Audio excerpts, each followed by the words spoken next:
Hi everybody, this is Miguel. In this video, we're going to talk about the different ways we can find the Spanish word de in English. Hola a todos, soy Miguel. En este video vamos a hablar acerca de diferentes formas en que podemos encontrar la palabra española de en inglés.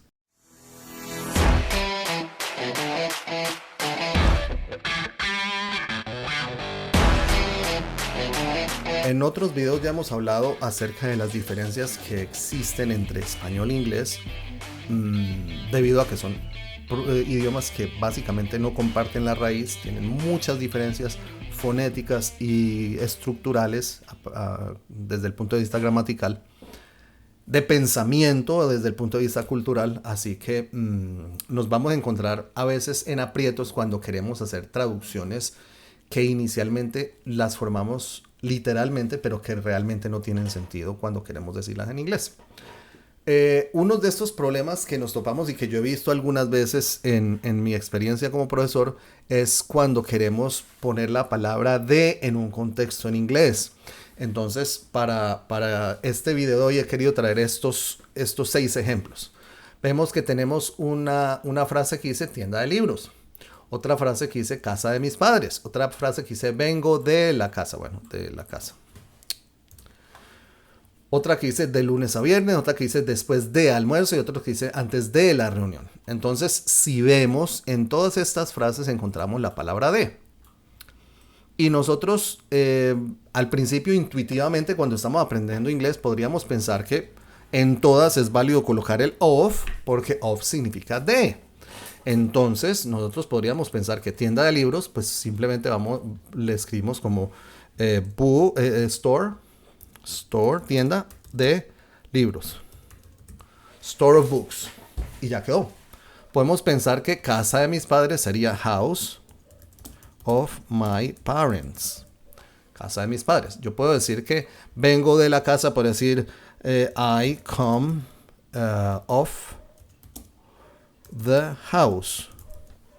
Yo podría pensar que de lunes a viernes sería of Monday to Friday. Me disculpan un poco el sonido. Si hay algo de sonido de fondo, aquí en el barrio justo hoy hay unos perritos en la calle que están un poco alegres y están haciendo fiesta. Entonces puede que interfiera un poco en el ruido, pero esperemos que no moleste mucho.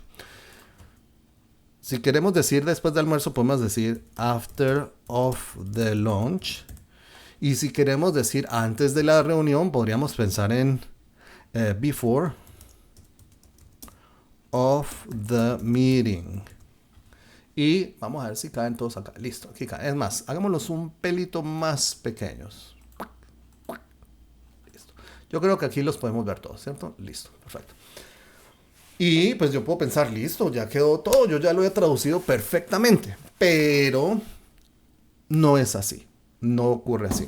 Y las diferencias, al principio podríamos pensar, pero es que no tiene por qué haber diferencias, porque estamos hablando de la palabra de, en todas yo utilizo la palabra de, y pues la palabra de en inglés es of, entonces, ¿cuál es el problema? El problema es que contextualmente yo no puedo utilizar el de de la misma forma que lo utilizo en una frase la otra. Si nosotros pensamos, ¿a qué me refiero yo cuando digo tienda de libros? Cuando yo digo tienda de libros, ¿de qué estoy hablando? ¿Estoy hablando de la tienda o estoy hablando de los libros? Entonces, si ustedes se ponen a aprender, yo digo, ayer me fui para la tienda de libros. Entonces, ¿qué quiere decir? ¿Que yo me fui para los libros o que yo me fui para la tienda? Realmente yo me fui para la tienda. Estoy hablando de la tienda como tal. Solo que cuando digo tienda de libros quiere decir que es una tienda donde venden libros. La característica de la tienda es que venden libros allí. Entonces aquí estamos hablando de característica. Es decir, estamos utilizando el sustantivo libros como elemento caracterizador de la tienda. Estoy utilizando el sustantivo libros a manera de adjetivo.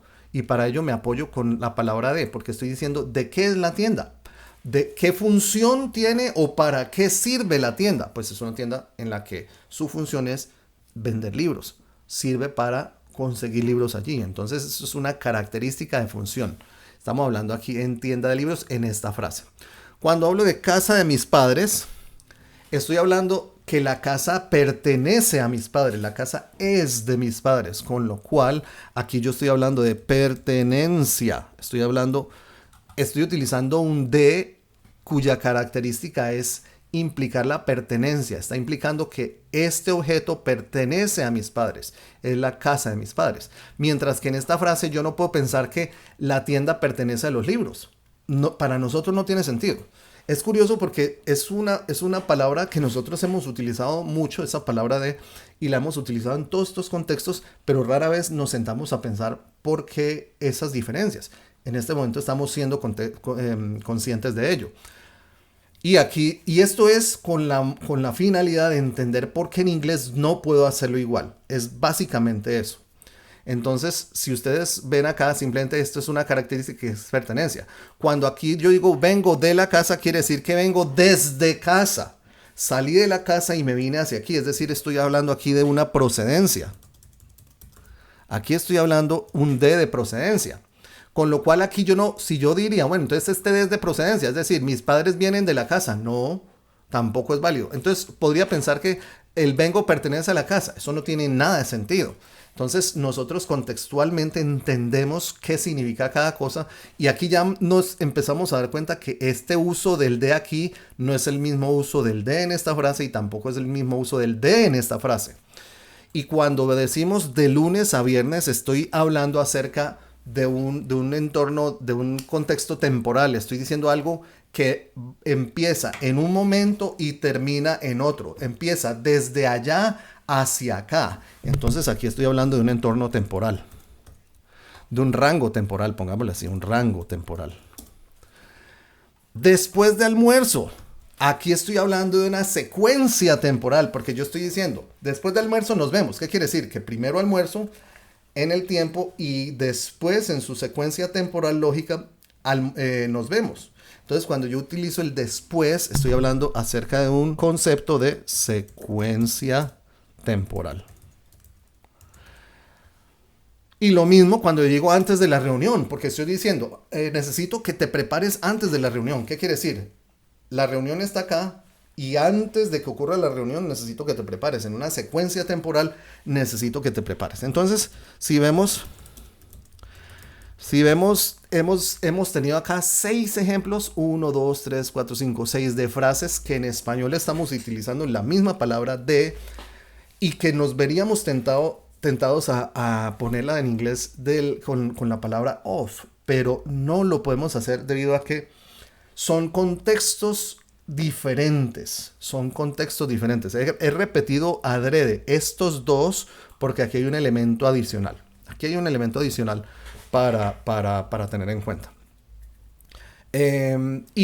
Nos hemos dado cuenta que solo aquí tenemos 5 diferencias de uso contextuales de la palabra de que debo saber cómo las utilizo en inglés. Entonces, cuando yo hablo de la tienda de libros, sí que puedo escribir store of books, sí que lo puedo hacer, pero no es natural, no es para nada natural.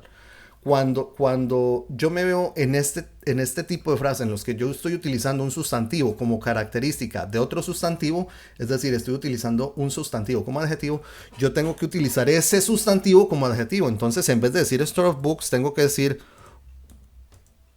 bookstore,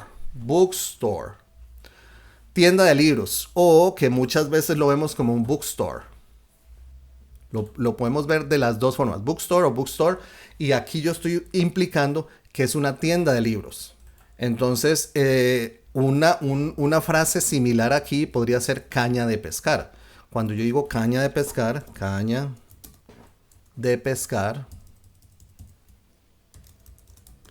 estoy hablando acerca de la característica que tiene la caña. Es una caña que sirve para pescar. Su función es pescar.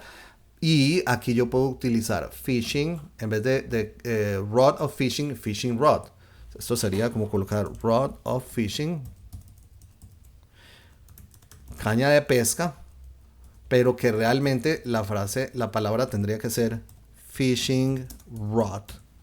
Y aquí sí que estoy diciendo caña de pescar. Entonces, estos son un par de ejemplos. Devolvámonos al ejemplo de tienda de libros. Aquí vemos que a pesar de que yo pueda haberme tentado escribirlo de esta forma y que y que se puede entender, no es la manera natural como se hace. Si yo estoy hablando del de en característica, donde utilizo un sustantivo como adjetivo, tengo que poner el sustantivo antes del otro sustantivo a manera de adjetivo. En este caso, bookstore es una sola palabra. Casa de mis padres, entonces house of my parents, que sí que se puede decir así. Eso se puede decir así, pero no suena natural.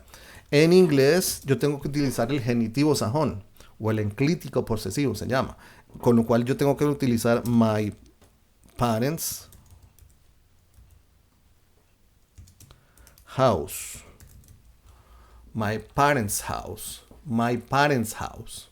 Ya hemos visto el video del genitivo sajón, donde vemos cómo se forma, toda esta manera. Y entonces aquí sí que estamos hablando de pertenencia. Y vemos que realmente esto es diferente de esto en la manera como se habla naturalmente en inglés. Que esto lo podemos escribir de esta forma, pero no es natural y no va, no va correctamente. Cuando hablo de procedencia, cuando estoy hablando de la casa, y que estoy hablando realmente que ese es desde, yo utilizo la palabra from. Entonces, aquí hay dos elementos. Primero, yo puedo colocar I come from the house. Y aquí estoy diciendo yo vengo de la casa. Ese de se convierte en este from. Y esta frase sí que está errada. Esta frase no la puedo escribir así. Esta frase está errada tal cual. Entonces, aquí tendría que decir yo vengo de la casa, yo vengo desde la casa. Cuando digo de la casa es de su procedencia, realmente es desde. Y como nota adicional, cuando yo digo yo vengo de casa o yo vengo de la casa, generalmente estoy hablando del hogar. Entonces, como el hogar no es un sitio físico, entonces yo coloco I come from home. I come from home. Y aquí digo vengo de la casa. Yo vengo de la casa, vengo de mi hogar. Y aquí lo tenemos aquí. De lunes a viernes, un rango temporal. Como es desde lunes a viernes, aquí también utilizamos la palabra from. Entonces digo from Monday to Friday. Con lo cual, esta frase de aquí es errónea. Definitivamente esto es errónea. Eso no lo puedo decir. Si bien aquí estas dos las puedo decir de esta manera y me lo van a entender, esto sí que no. Esto está realmente mal. Después del almuerzo, aquí en esta secuencia temporal, cuando utilizo la palabra after, tengo que tener en cuenta que after de por sí significa después de, en una secuencia lógica, con lo cual este of sobra, con lo cual after of the lunch es erróneo y realmente aquí lo que tenemos que decir es after lunch. Cuando hablamos del almuerzo, la cena, el desayuno, no necesitamos realmente decir the lunch, the breakfast of the dinner, si lo estoy metiendo en una frase. Simplemente digo after lunch. Y cuando digo antes de la reunión, before también significa ese before, significa ese antes de. Con lo cual este before of the meeting realmente no va, sino que sería before the meeting, antes de la reunión, una secuencia temporal. Entonces hemos visto cómo en 6 situaciones diferentes, esta sería la misma porque es una secuencia temporal con 2 palabras diferentes. El uso de la palabra nuestra de, que es la misma en todas las oraciones, difiere del uso que tiene que dársele en inglés. Y tengo que tener muy claro, tengo que entender en qué contexto estoy comunicándome. Así que espero que este material les sirva. Primero, para entender qué errores pueden estar cometiendo cuando ustedes quieren formar oraciones en las cuales se utiliza la palabra de. Y segundo, para también empezar a entender la importancia del proceso de comunicación. Un proceso de comunicación debe ser un proceso de comunicación claro, entendible, asimilable, de tal forma que la información que esté dando sea la información correcta. Cuando estamos empezando a entender cómo funciona nuestro idioma, que estoy seguro que pronto muchos de ustedes no tenían claro estos detalles de cómo se utiliza ese de en español realmente, cuál es la implicación de uso. Ahora les da una herramienta adicional de entendimiento de ese proceso comunicativo, no solamente de lo que queremos hacer en inglés, sino de lo que vamos a hacer en español. Entonces esa parte también es muy importante y de paso aprovecho para de nuevo, entre comillas, justificar el hecho de que todos estos videos de clases siempre los doy en español. Y la razón es que sin importar el nivel que ustedes tengan en inglés, el idioma nativo de ustedes es el español. Nuestro idioma nativo es el español y todo lo entendemos 100% mejor si se nos explica en español, que es nuestra lengua nativa. Todos los contenidos que yo tengo en el canal son dirigidos a público que aprende desde cero, nivel principiante, nivel intermedio y quizá nivel medio alto. Ya las personas que tienen un nivel demasiado alto, esta información puede servirle como de pronto para aclarar ciertos detalles, ciertas cosas, pero esto va más dirigido a los otros niveles. Y por lo tanto, todas estas explicaciones siempre las hago en español porque mi interés es que el concepto se entienda a fondo y realmente comprendamos cómo se usa en español para poder hacer una analogía de cómo se usa en inglés y después ya de repetir y repetir, simplemente hacerlo mecánicamente y lograr el nivel de pensar en inglés, que es lo que queremos hacer con este idioma. Entonces ya saben, el paso de ustedes ahora es empezar a tratar de identificar estos usos en sus ejercicios de inglés, cuando están viendo un video, una película, una serie, cuando están escuchando una canción, cuando están leyendo algún texto, cuando están hablando con amigos nativos, empezar a identificar esos usos y entender realmente los contextos de esta palabra, ¿sí? Hacerlo lo más que puedan. Si se les presentan dudas, recuerden que aquí este material lo pueden repetir cuantas veces sea necesario y si las dudas persisten, pues me dejan un comentario y yo estaré respondiendo en el menor tiempo posible. Recuerden que si les ha gustado este video, le dan like, compártanlo con todos sus amigos en todas sus redes y si aún no lo han hecho, suscríbanse al canal, denle click a la campanita, de esa forma nos ayudan a crecer en este proceso y también están al día con todos estos videos que estamos publicando constantemente. Estoy en un proceso en el que estoy sacando cerca de 2-3 videos por semana y estos materiales son de verdad interesantes para que los incluyan en su proceso de estudio. Entonces, como siempre, para mí un placer compartir este tipo de material con ustedes. Recuerden que esto no sucede de la noche a la mañana, no es un proceso mágico, requiere esfuerzo, disciplina, constancia, motivación. Así que sigan adelante, mucho ánimo y pues nos vemos en un próximo video. Bye bye.